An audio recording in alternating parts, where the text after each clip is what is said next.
కలియుగ ప్రత్యక్ష దైవమైన తిరుమల శ్రీవారి ఆలయ ముందు భాగంలో ప్రతినిత్యం కూడా స్వామివారికి ఊంజల మండపంలో దీపాలంకరణ, సహస్ర దీపాలంకరణ సేవ ఎంతో వైభవంగా కొన్ని సంవత్సరాలుగా చేస్తూ వస్తున్నారండి.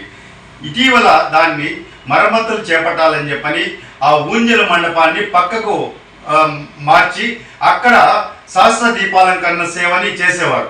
ఇప్పుడు ఏకంగా దాన్ని తీసుకుపోయి వైభవోత్సవ మండపంలో ప్రతినిత్యం కూడా ఈ సహస్ర దీపాలంకరణ సేవ చేయడంతో అక్కడ కేవలం టికెట్లు ఉన్న భక్తులు మాత్రమే లోపలికి పోయి ఆ మండపంలో చూసేసి వచ్చేస్తున్నారండి.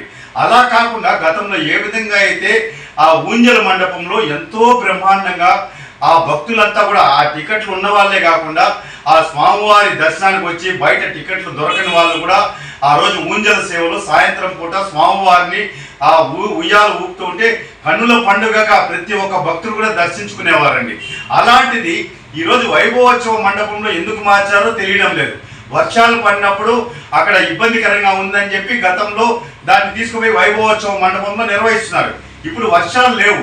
వర్షాలు లేనప్పుడు ఖచ్చితంగా ఆలయ ముందు భాగంలో ఊంజల సేవ అనేది యథావిధిగా పాత పద్ధతిలో కొనసాగించాలని చెప్పని నేను టీటీడీ చైర్మన్ బిఆర్ నాయుడు గారికి, ఈఓ అనిల్ కుమార్ సింఘాల్ గారికి, అడిషనల్ ఈఓ వెంకయ్య చౌదరి గారికి, తిరుపతి జేఈఓ వీరబ్రహ్మం గారికి నేను స్వామివారి భక్తునిగా విజ్ఞప్తి చేస్తున్నా. భక్తులందరూ కూడా ఈరోజు దర్శనం లేకపోయినా ఆ ఊంజల సేవ సాయంత్రం పూట జరుగుతా అంటే నిత్య కళ్యాణం పచ్చతోరణం కలియుగ వైకుంఠం కన్నులు తృప్తిగా ఆ స్వామివారిని దర్శించుకునేవారండి.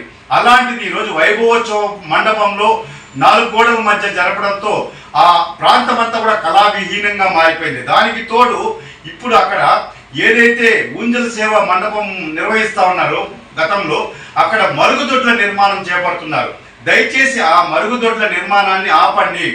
గతంలో 1000 కాళ్ళ మండపం ఉండేదండి. అక్కడ ఆ మండపాన్ని ఎందుకు తొలగించారయ్యా అంటే అది భక్తులకి సౌకర్యంగా ఉత్సవాలు జరిగినప్పుడు భక్తులంతా కూడా అక్కడ కూర్చొని ఆహ్లాదకరంగా స్వామివారి గోపురాన్ని చూస్తూ అక్కడ జరిగే వాహనాలను దర్శించుకునేదానికి వీలుగా ఉంటుందని చెప్పి 1000 కాళ్ళ మండపాన్ని తొలగించేశారు. మరి 1000 కాళ్ళ మండపాన్ని తొలగించిన ఆ స్థలంలో ఒక పక్క నాద నీరాజనం ఉంది. అద్భుతంగా ప్రతిరోజు కూడా అక్కడ నృత్య ప్రదర్శనలు, అన్నమయ్య కీర్తనలు ఆరోపిస్తూ ఉంటారు. ప్రపంచమంతా చూస్తూ ఉంటారు. దానికి ఊంజల మండపానికి మధ్యలో ఇప్పుడు మరుగుదొడ్ల నిర్మాణం చేపట్టారండి. దయచేసి దానిని నిలపండి. ఎక్కడన్నా మరొక చోట మరుగుదొడ్ల నిర్మాణం చేపట్టండి. అక్కడ అపరిశుభ్రమైనటువంటి వాతావరణాన్ని, కలుషితమైనటువంటి వాతావరణాన్ని తీసుకురావద్దని చెప్పని నేను విజ్ఞప్తి చేస్తున్నాను. ఎందుకంటే